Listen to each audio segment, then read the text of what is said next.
It's Zenshu Wednesday.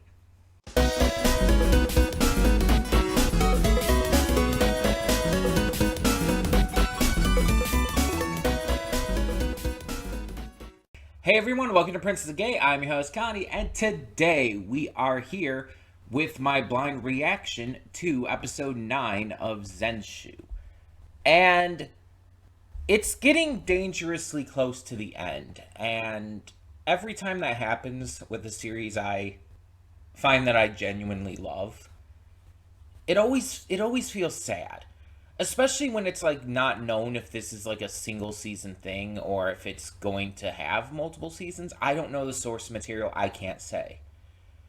But I don't necessarily want to know at the moment. I want to ride out this season, and if it seemingly ends, then I want to like kind of be I want to experience that for myself. I don't want to like know if this is all there is. Sometimes I'm fine with knowing ahead of time. This time I don't want to. And I've said it plenty of times before, I'm going to say it again. I did not go into this expecting to like this as much. Mind you, I didn't really know what it was about. When I went into this, it's like new Mappa show. And it's like, that was pretty much the extent of my knowledge. I didn't know what it was going to be. I didn't know it was going to be an isekai. I didn't know what this was going to be about at all. But I checked it out, and the first episode really impressed me, but it continued to get better and better. It's just like there's just so much I love about this series, so much I love about the characters.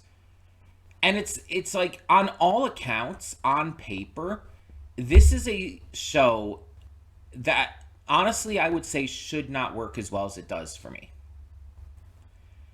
Because I'm not huge into isekai. I'm not the biggest fan of romance anime. Like, there's a lot of tropiness in here that sometimes can get a little bit annoying. But the execution of all of this is so well done that it's honestly mind-blowing.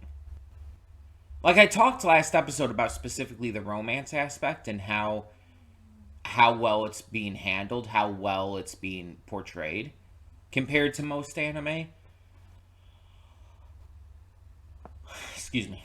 It's not like overly long, like a will they won't they romance that you see in a lot of romance shows that never go anywhere. There is progress that is made. It does feel like it's moving towards a destination. In other words, it's not miraculous. God, that got annoying really quickly. There is so much good about Miraculous. There's so much I enjoyed about it. But the lack of willingness to actually take that relationship anywhere rather than just pussyfooting around it constantly, like, really annoyed me. But yeah, it actually does make that progress that I really like to see. And it's still taking time, but it's taking time in a more natural sense. And I enjoy seeing that. Because it feels excuse me. It feels more like a relationship is growing. It is, developing between these two interacting with each other. Every time you see them interact throughout the series, like between the start and now, you get their relationship is growing, that they're becoming like friends and then eventually more than friends. And it's like you see that as you progress. And so when she finally has the squee moment last episode, it feels earned. It really does. I talked, I believe, last time about what is probably my favorite romance anime, which is Ori Monogatari, also known as My Love Story. And how in that one, it just gets to the relationship right off the bat. Takeo Goda and Rinko Yamato form their relationship pretty much right away. And the entire series is about that relationship, is about them just being fucking adorable together. But I also want to bring up Uzaki-chan Wants to Hang Out as a good romance anime too, because Uzaki-chan is one of those anime that also should not work, because it absolutely does the entire will they won't they thing. But the way it's executed, and with the fact that it is a primarily comedy series, it's like, I don't know why it works, but it does. I don't know how it works, but it does. And I think a lot of it does come down to the chemistry between the main characters. Like, as you see them going throughout their wacky adventures and doing crazy stuff and just being dork asses, it's like you, again, believe that their relationship is building because of their chemistry with each other changing and developing over time. I think that's what really sells their relationship in that series for me. The chemistry between the main leads. Also, I've said it plenty with this series, but Uzaki-chan is another example of a main leading female character who is allowed to be an absolute chaotic gremlin of a person. And it's so good. She's such a psychopath in the best way. Like, fantastic. I like those. I like that. That's a character trope I like. I can't help it. But either way, with the fact that it's clear that they both love each other, he's openly admitting it to her. She's had her squee moment. I feel like this could go two different routes. One is that they do manage to defeat fate. They do manage to defeat Destiny, not the character Destiny, but, and are able to, fully save the world from the voids and live happily together. The fairy tale ending, you could say. Or Destiny's a bitch, again, not the character. She's beautiful and wonderful, and never call her a bitch or I will fight you. I'm talking about, like, the force of Destiny. And it's going to be one of those cases where you can't fight that. And Luke is going to, everything that's supposed to happen with Luke is going to happen. Everything that's supposed to happen with all these other characters is going to happen. And it's just, there's nothing that can change that. And it's just going to have a tragic ending, but will probably, help, why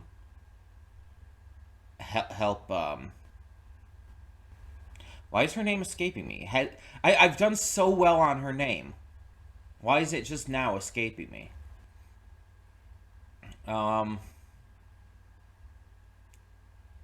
Hirose. Natsuko. There we go. I remembered the Hirose part because I connected it to JoJo's Bizarre Adventure, Koichi Hirose. And then when I said Hirose, it's like it clicked for me further than that. But yeah, she might, like, grow from this and everything if things do go bad. I mean, she's going to grow either way. She has grown either way. But, yeah, I guess we'll just have to see what kind of route this takes. Maybe it'll take some kind of blending of those routes and do, like, a kind of bittersweet ending. That would be at least better. I don't want it to end poorly, I don't want Bird Bitch to be right. I want her to actually be able to change things here. And now I'm scared it's not going to because I want it. Let's just get into this and see what this episode has in store for us. Hold up just a sec. Before you click that link down in the description below to get to today's video, I want to remind you of all the awesome content we have both on this channel and the Princess of Gaming channel. Let's check it out.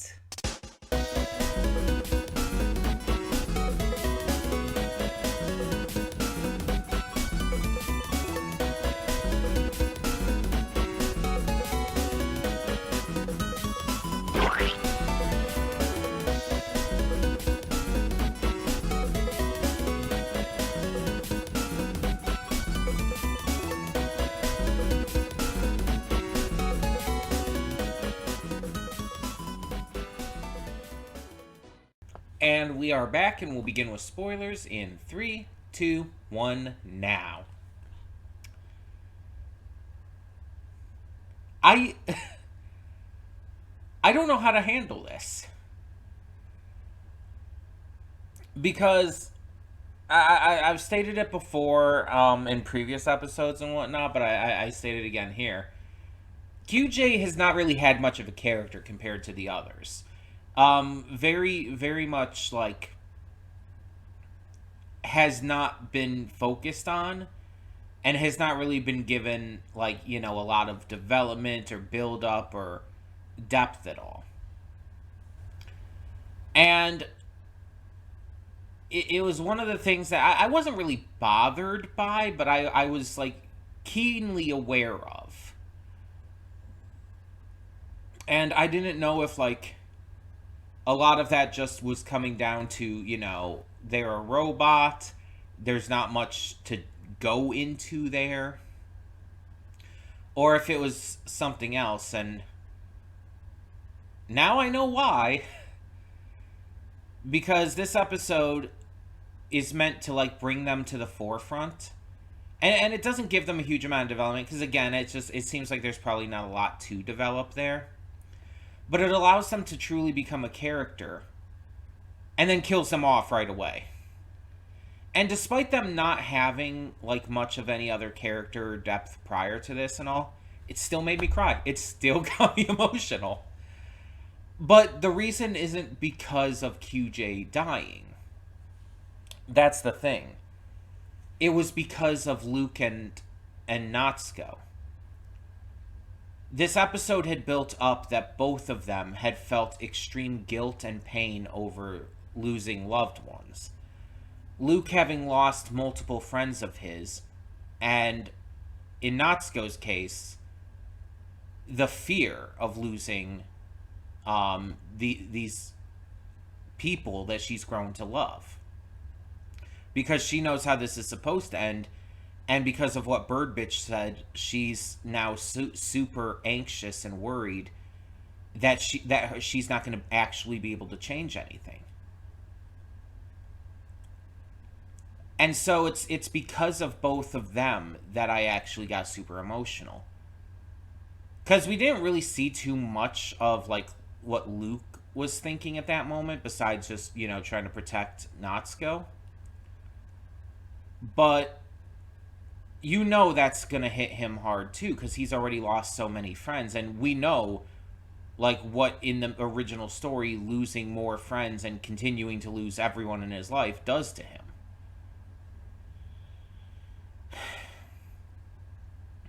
And this is already giving extreme guilt to Natsuko, who believes that she's just delaying the inevitable now. And is, like, so afraid that she's just gonna make things worse. She blames herself entirely for QJ's death here. Because in her eyes, from her perspective, she wasn't able to draw anything quick enough to think of anything that would, you know, not be used against them and all. There's an interesting moment, though, where even this scribble that she ends up drawing ends up coming to life and being used to stop an attack. So I feel like that's going to come into play. But Natsuko's intense guilt and pain here, and because she's grown to care about all of them, like, as people more than just as characters from a movie she loves, it's like, this is this is traumatizing. Because here's the thing. Like, yeah, Natsuko is wacky and weird and definitely not normal. But she's still a young girl. Like, she's in, her early to mid 20s? She's still pretty young. And she's never dealt with, like, true hardship like this. She's only just experienced her first love.